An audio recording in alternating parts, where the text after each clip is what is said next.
it chapter by chapter, one bite at a time.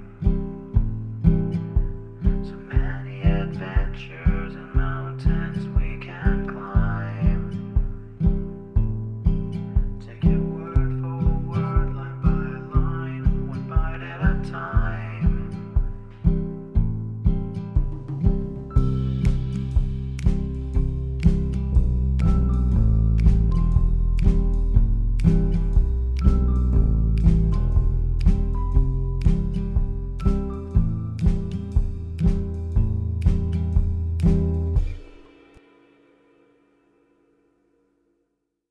Welcome to Bite at a Time Books, where we read you your favorite classics one bite at a time. My name is Bree Carlisle, and I love to read, and wanted to share my passion with listeners like you.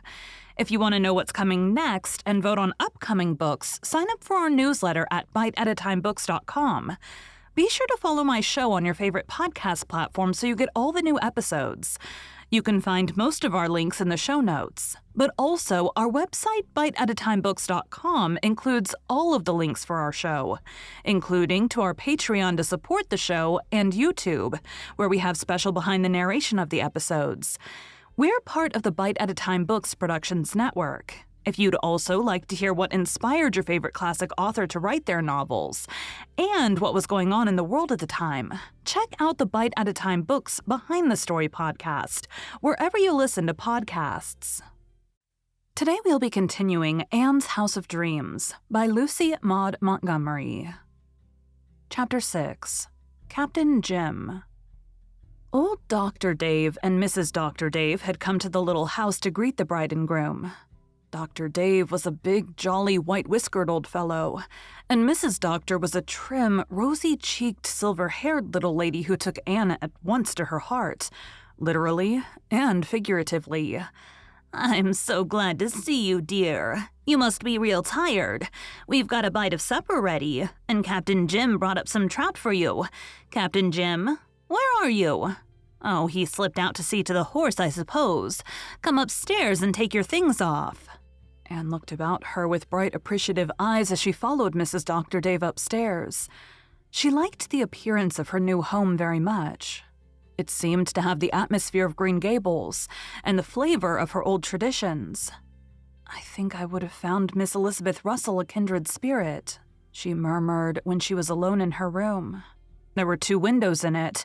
The dormer one looked out on the lower harbor and the sandbar and the Four Winds Light. A magic casement opening on the foam, of perilous seas and fairylands forlorn, quoted Anne softly. The gable window gave a view of a little harvest-hued valley through which a brook ran.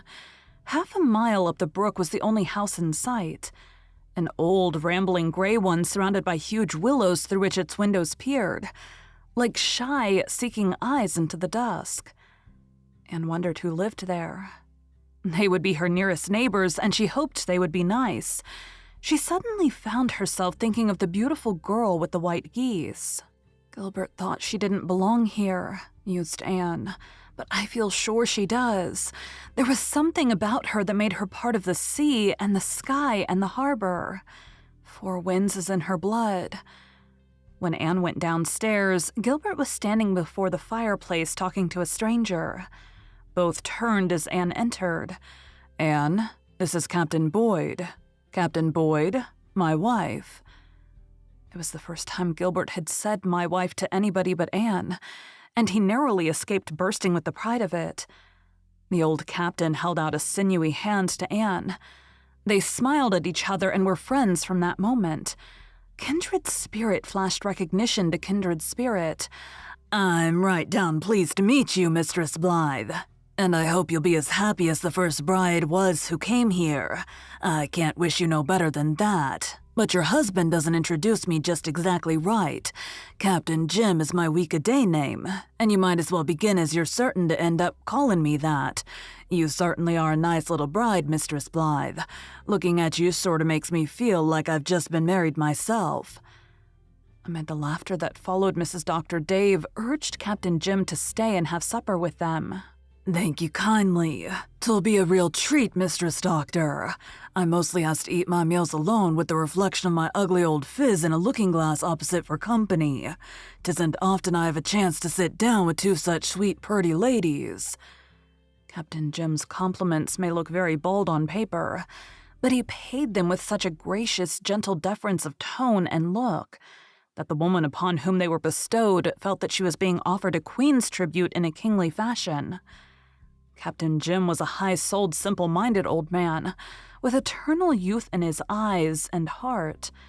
He had a tall, rather ungainly figure, somewhat stooped, yet suggestive of great strength and endurance, a clean-shaven face deeply lined and bronzed, a thick mane of iron-gray hair falling quite to his shoulders, and a pair of remarkably blue, deep-set eyes, which sometimes twinkled and sometimes dreamed and sometimes looked out seaward with a wistful quest in them, as of one seeking something precious and lost.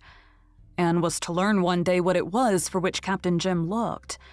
It could not be denied that Captain Jim was a homely man. His spare jaws, rugged mouth, and square brow were not fashioned on the lines of beauty, and he had passed through many hardships and sorrows which had marked his body as well as his soul. But though at first sight Anne thought him plain, she never thought anything more about it. The spirit shining through that rugged tenement beautified it so wholly. They gathered gaily around the supper table. The hearth fire banished the chill of the September evening, but the window of the dining room was open and sea breezes entered at their own sweet will. The view was magnificent, taking in the harbor and the sweep of low purple hills beyond. The table was heaped with Mrs. Doctor's delicacies, but the piece de resistance was undoubtedly the big platter of sea trout. "Thought they'd be sorta tasty after travelin'," said Captain Jim. "They're fresh as trout can be, Mistress Blythe. 2 hours ago they were swimming in the Glen Pond." "Who's attending to the light tonight, Captain Jim?" asked Dr. Dave. "Nephew Alec. He understands it as well as I do. Well, now, I'm real glad you asked me to stay to supper. I'm proper hungry. Didn't have much of a dinner today." "I believe you half-starve yourself most of the time down at that light," said Mrs. Dr. Dave severely. "You won't take the trouble to get up a decent meal." "Oh, I do, Mistress Doctor, I do," protested Captain Jim. "Why, I live like a king generally.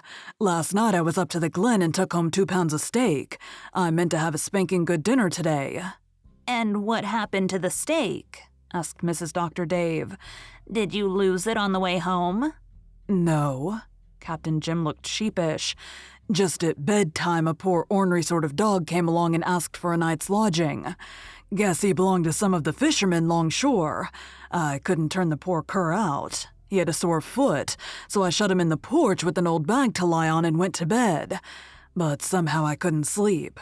Come to think it over, I sort of remembered that dog looked hungry." "And you got up and gave him that steak? All that steak?" said Mrs. Dr. Dave, with a kind of triumphant reproof. "Well, there wasn't anything else to give him," said Captain Jim depreciatingly. "Nothing a dog to care for, that is. I reckon he was hungry, for he made about 2 bites of it. I had a fine sleep the rest of the night, but my dinner had to be sorter scanty. Potatoes in point, as you might say. The dog, he lit out for home this morning. I reckon he weren't a vegetarian." "The idea of starving yourself for a worthless dog," sniffed Mrs. Doctor. "You don't know, but he may be worth a lot to somebody," protested Captain Jim. "He didn't look of much account, but you can't go by looks in judging a dog. Like meself, he might be a real beauty inside. The first mate didn't approve of him, I'll allow. His language was right down forcible, but the first mate is prejudiced. No use in taking a cat's opinion of a dog. 'Tany rate, I lost my dinner, so this nice spread and this delightful company is real pleasant. It's a great thing to have good neighbors." "Who lives in the house among the willows up the brook?" asked Anne. "Mrs. Dick Moore," said Captain Jim, "and her husband," he added, as if by way of an afterthought. Anne smiled, and deduced a mental picture of Mrs. Dick Moore from Captain Jim's way of putting it, evidently a second Mrs. Rachel Lynde. "You haven't many neighbors, Mistress Blythe," Captain Jim went on. This side of the harbor is mighty thinly settled. Most of the land belongs to Mr. Howard up yonder past the glen, and he rents it out for pasture. The other side of the harbor now is thick with folks, especially McAllisters. There's a whole colony of McAllisters you can't throw a stone but you hit one. I was talking to old Leon Blackhear the other day. He's been working on the harbor all summer. Dare nearly all McAllisters over there, he told me.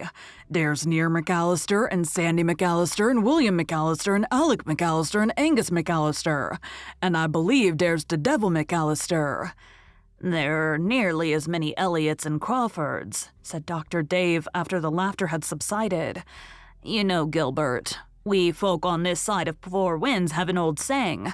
From the conceit of the Elliots, the pride of the McAllisters, and the vainglory of the Crawfords, good Lord deliver us. There's a plenty of fine people among them, though, said Captain Jim.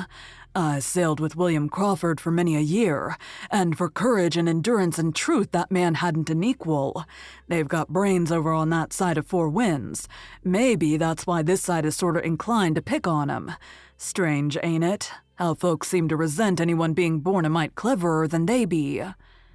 Dr. Dave, who had a 40-years feud with the Over-Harbor people, laughed and subsided. Who lives in that brilliant emerald house about half a mile up the road? Asked Gilbert. Captain Jim smiled delightedly. Miss Cornelia Bryant. She'll likely be over to see you soon, seeing your Presbyterians. If you were Methodists, she wouldn't come at all. Cornelia has a holy horror of Methodists. She's quite a character, chuckled Dr. Dave. A most inveterate man-hater. Sour grapes? Queried Gilbert, laughing. 'Tisn't sour grapes, answered Captain Jim seriously. Cornelia could have had her pick when she was young. Even yet, she's only to say the word to see the old widowers jump. She just seems to have been born with a sort of chronic spite against men and Methodists. She's got the bitterest tongue and the kindest heart in Four Winds. Whenever there's any trouble, that woman is there doing everything to help in the tenderest way. She never says a harsh word about another woman. And if she likes to card us poor scallywags of men down, I reckon our tough old hides can stand it. She always speaks well of you, Captain Jim, said Mrs. Doctor. Yes, I'm afraid so. I don't half like it. It makes me feel as if there must be something sort of unnatural about me. Thank you for joining Bite at a Time Books today, while we read a bite of one of your favorite classics. Again, my name is Brie Carlisle, and I hope you come back tomorrow for the next bite of Anne's House of Dreams. Don't forget to sign up for our newsletter at biteatatimebooks.com. You can check out the show notes or our website biteatatimebooks.com for the rest of the links for our show.